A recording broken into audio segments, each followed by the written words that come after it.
여러분, 겨울입니다. 여러분과 여러분의 차가 이 어려운 계절에 맞서야 할 때예요. 전면 유리의 와이퍼가 절대 얼지 않는 따뜻한 지역에 살 만큼 운이 좋다면 다른 이야기겠지만요. 하지만 저는 운이 그렇게 좋진 않아서 가끔 차에서 눈을 제거하느라 몇 시간씩 보낸답니다. 제게 유용한 요령들이 있다는 게 다행이네요. 여러분의 자동차 타이어가 겨울 시즌에 얼마나 잘 대비되어 있는지 확인하기 위해 간단하게 동전을 사용할 수 있어요. 동전을 손가락 사이에 끼우고 한 타이어에 하나씩 동전을 트레드 홈 안으로 머리 부분부터 밀어 넣은 다음 동전이 얼마나 보이느냐에 따라 정비해야 할 때가 됐는지 알 수 있어요. 예를 들어 동전이 조지 워싱턴의 머리까지 닿으면 타이어는 아직 괜찮고 출발해도 좋다는 뜻이죠. 하지만 트레드 홈과 머리 사이에 약간의 공간만이 남아있다면 타이어를 교체해야 할 때가 되었다는 뜻이에요. 특히 겨울철이 되기 전에 타이어의 공기압을 자주 점검하도록 하세요. 만약 타이어의 공기압이 충분하지 않다면 여행할 때마다 더 많은 연료를 낭비하게 될 겁니다. 게다가 겨울 동안 타이어의 공기압이 낮으면 자동차를 제어하기가 더 어려워질 거예요. 그렇게 되면 타이어도 오래가지 못할 거고요. 게다가 정지 마찰력을 감소시키는데 이것은 특히 도로가 눈과 얼음으로 덮여 있을 때 위험해지죠. 겨울에 어디로든 운전해서 갈 때마다 차에 기름이 가득하도록 하세요. 많은 사람들은 그렇게 하지 않으면 휘발유가 얼기 때문에 그래야 한다고 믿고 있는데요. 사실 휘발유는 얼지 못하지만 탱크에 연료가 부족하면 다른 문제들이 생길 수 있어요. 예를 들어 기름 탱크가 거의 비었을 때 안에서 약간의 김서림이 형성될 수 있고 나중에 연료 라인이 동결될 수 있어요. 그럼 어느 날 아침 차에 시동이 안 걸리게 되죠. 겨울에 탱크를 꽉 채우는 또 다른 큰 이유는 무거운 무게가 자동차의 정지 마찰력을 증가시켜서 미끄러운 날에 특히 유용하기 때문이에요. 예를 들어 출근길에 눈더미에 갇히게 되었다고 합시다. 오늘 운이 안 좋았네요. 상사가 이 상황을 이해해줄지 어쩔지도 모르겠어요. 주변에 도움을 청할 다른 기사들도 보이지 않는다면 스스로 상황을 수습해야 되겠죠. 우선 차를 가로막고 있는 눈을 치우세요. 이때 오랫동안 트렁크에 갖고 다니던 삽이 요긴하게 쓰이겠죠. 그런 다음 배기관, 헤드라이트, 전면 유리창 등 자동차의 중요한 부품이 눈에 덮여있지 않도록 하세요. 타이어 밑에 정지 마찰력을 향상시킬 수 있는 것을 넣으세요. 가장 효과적인 해결책은 모래, 소금, 고양이 배설물이에요. 물론 만약 차에 있다면 말이죠. 가능한 한 가장 낮은 기어에 두세요. 기어가 낮을수록 차는 더 많은 정지 마찰력을 갖게 될 거예요. 사륜 구동 장치가 있는 경우 이 옵션을 켜세요. 바퀴를 똑바로 하면서 한 번에 몇 센티미터씩 앞뒤로 왔다 갔다 하세요. 이렇게 하면 차량이 탄력을 받아 점점 더 많은 정지 마찰력을 얻을 수 있어요. 타이어를 회전시키지 마세요. 눈더미에 더 파고들게 할 뿐이에요. 블랙 아이스를 알아보는 방법을 숙지하고 길에서 특히 조심해야 할 때를 확실히 구분해내도록 하세요. 블랙 아이스는 기온이 0도 이하로 내려가고 동시에 비가 내릴 때 형성됩니다.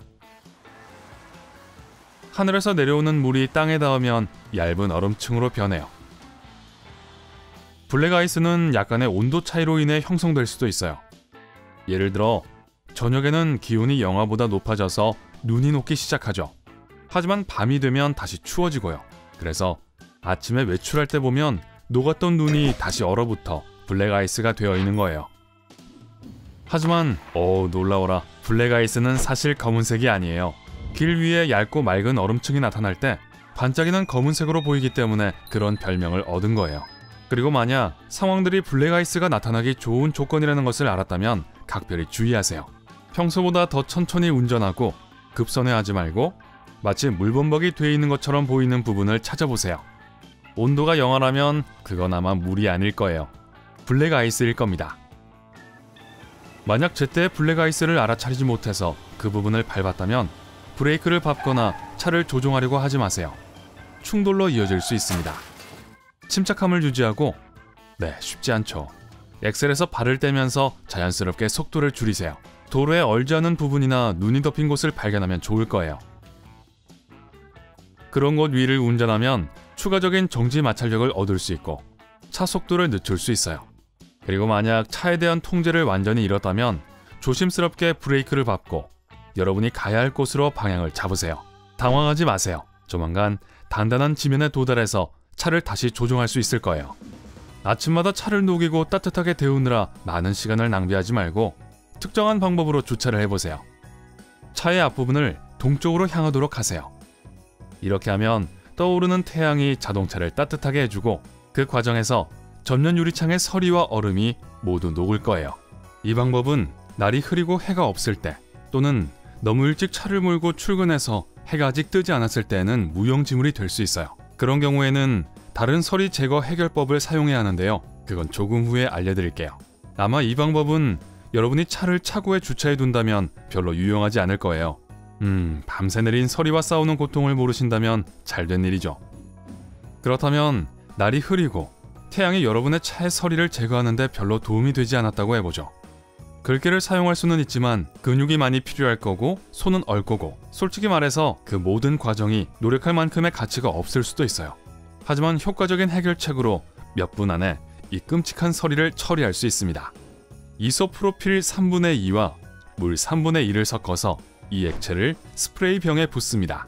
그런 다음 밤새 쌓인 눈더미로부터 차를 파내고 전면 유리창에 용액을 뿌리세요. 자, 됐어요. 여러분 눈앞에서 얼음이 사라지고 있죠.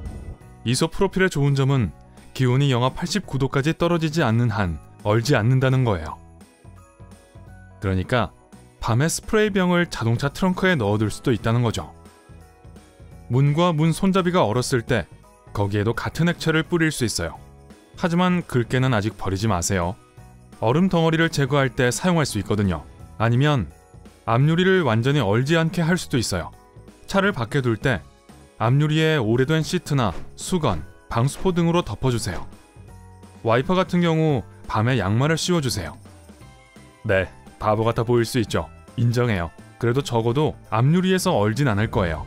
하지만 무엇을 하든 앞유리에 따뜻한 물은 붓지 마세요. 이것이 야기할 수 있는 가장 사소한 문제는 유리에 얼음 한 층을 더하는 거예요. 하지만 만약 물과 바깥 공기의 온도 차이가 너무 크다면 그 뜨거운 물을 뿌리는 수법은 앞면 유리창 몇 군데에 금을 남기게 될 거예요. 앞유리 워셔액은 절대 아끼지 마세요.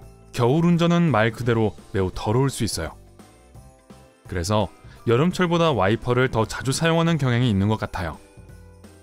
만약 길을 가는 도중에 워셔액이 떨어지면 시야가 안 좋아져서 위험해질 수 있어요. 가장 좋은 생각은 이 액체를 항상 차 트렁크에 보관해 두는 거예요. 행운을 빌어요. 그리고 장갑 챙기는 거 잊지 마세요.